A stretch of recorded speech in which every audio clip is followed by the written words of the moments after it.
Wow, mega star Shakib খানের বরবাদ মুভির গানে থাকছে বিশাল বড় চমক।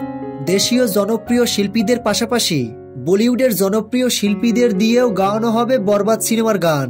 শাকিব খানের এই বরবাদ সিনেমার গায়কের তালিকায় যারা রয়েছেন, বাংলাদেশের জনপ্রিয় শিল্পী হাবিব, বলিউডের জনপ্রিয় শিল্পী জুবিন নটিয়াল এবং বর্তমান সময়ের খুবই জনপ্রিয় শিল্পী প্রীতম হাসান, যিনি এর আগে শাকিব খানের তুফান সিনেমায় একটি গান গেয়েছিলেন। গানটি মুহূর্তেই ভাইরাল হয়ে গিয়েছিল। এবং বলিউড থেকে আরেকজন গায়ক থাকছেন তানভীর ইভান। একটা সিনেমার 70% প্রমোশন হয়ে যায় ভালো গানের অ্যালবাম থাকলে, যা আমরা প্রিয়তমা এবং তুফানে দেখতে পেয়েছি। তাই বরবাদের গানও ভালো হওয়া জরুরি। শাকিব খানের বরবাদ সিনেমার গায়ক নির্বাচন করা ভালো হয়েছে। ভক্তরা অনেক আশাবাদী বরবাদ সিনেমার গানের অ্যালবাম তুফান প্রিয়তমাকেও ছাড়িয়ে যাবে, এটা আশা করা যায়। তো ভিউয়ার্স, এ বিষয়ে আপনাদের কি মতামত? আপনাদের মূল্যবান মতামত জানিয়ে দিন ভিডিওর নিচে কমেন্ট বক্সে কমেন্ট করে।